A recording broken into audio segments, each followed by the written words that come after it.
Go ahead, Elizabeth. Whew, big night tonight. You've been on a journey to get to this stage and join the WNBA sisterhood. Who is a player that, if you could choose, you would want to play with this summer?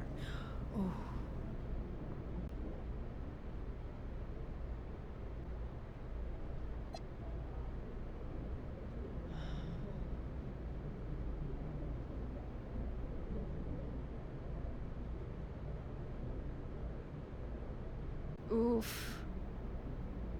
I gotta go with Breonna Stewart. Huh? I gotta go with Breonna Stewart. To think Stewie won titles at UConn all 4 seasons, and then 2 more ships in Seattle, then last year in New York, and 3 Olympic gold medals. I mean, for my entire basketball watching life, Stewie has stayed winning. Obvious answer. I mean, she is a star in this league, and the game is better for having her in it. Have you thought about what you're going to say when that interaction happens? Wow. I wish that I could sit here and tell you that I'd be a poised young lady. But she actually came and gave a talk at my school one year, and to be really honest with you, I can't tell you a word she said. I just couldn't hear her over the sounds of my internal screams. Just like one big loud scream, just on a loop the entire time. So yeah, I'm not super optimistic about keeping my cool. But I would love to ask for a jersey or a signature or something, though. That'd be awesome. Yeah, I'm sure you'll be absolutely fine. Thank you. On another note, the league is at a fascinating growth point right now, with viewership skyrocketing. How much of the WNBA did you watch growing up? And does the history of the game inform at all where you want to land?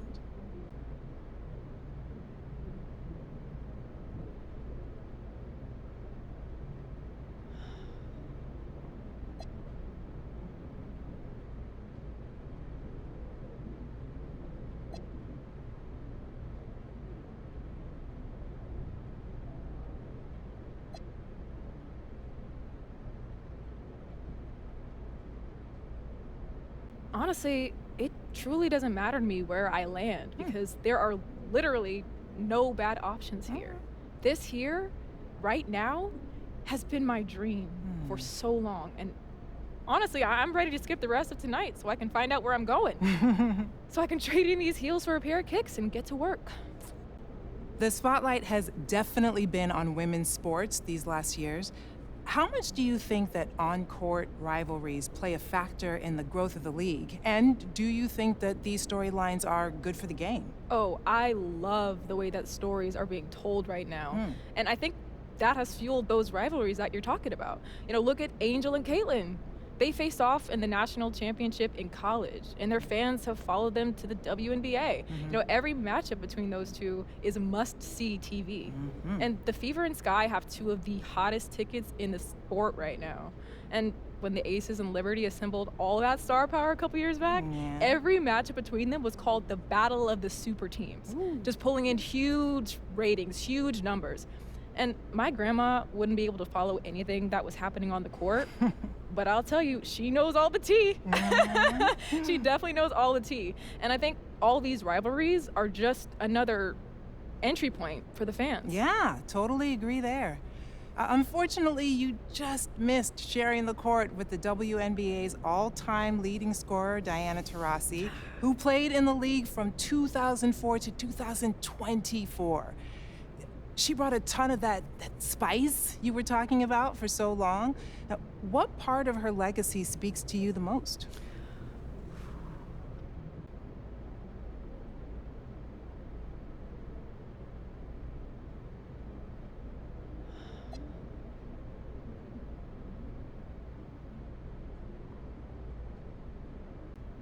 DT scored more than 10,000 points in the greatest league in the world. That is wild.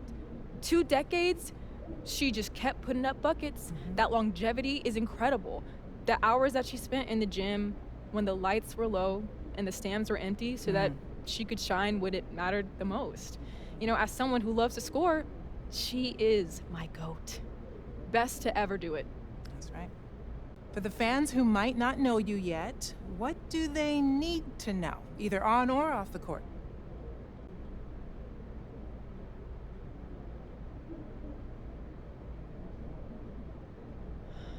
Look, I'm confident. I have worked really, really hard to get here, and I'm going to make an impact from day one. Diana Taurasi was willing to talk a little trash, but she always backed it up with her game. And fans can expect me to do the very same thing. That goes for the court and the press conferences too. So you might want to make sure you tune into those. Let's go, let's Yeah. go. Okay, so I want to shift gears quickly for a couple of rapid fire questions so new fans can get to know you. First, when it comes to a city, do you prefer a bigger metropolis vibe or a smaller, more intimate one? Oh, for as long as I can remember, I have wanted to be on the biggest stage possible. Oh. And in my mind, that extends beyond the arena. You know, I want a crowd everywhere I walk, team billboards up all over, restaurants open late so I can snag a bite after game night wraps up. You know, I love the hum of a big city. I love it. The pulse of the people. I feed off of that energy. So, big city. Let's keep this one easy. Favorite color?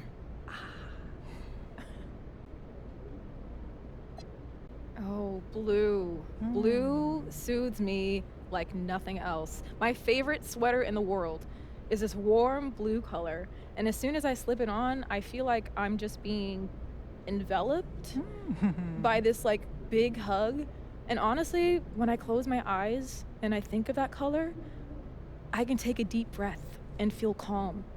And honestly, don't tell anyone, but that's my secret trick at the free throw line. Don't tell anyone though. Okay. How about this? On a day when you've got nothing scheduled and you can just relax on the couch, what is your go-to cheat meal? Oh.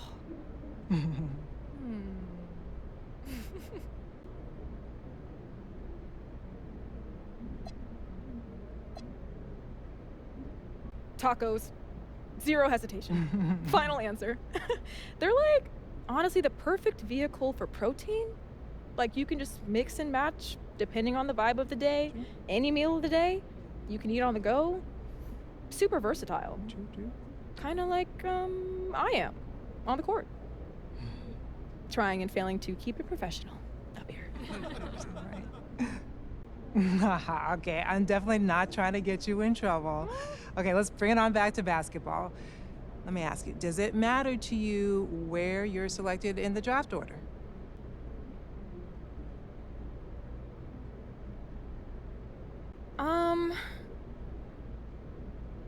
Yes and no. How is that for an answer? Look, this is the toughest professional league in the world when it comes to cracking a roster, and it just keeps getting harder and harder the further you are along in the draft order. And there was that documentary, the 144, a few years back, and I know we're up to 156 for the Valkyries, but still. That being said, if you presented me with the option between a high draft number and a strong fit within an organization where I can really, see my game blossom while I adjust to the pro level, I would take that second option every time. Thank you so much. Thank you. Yeah.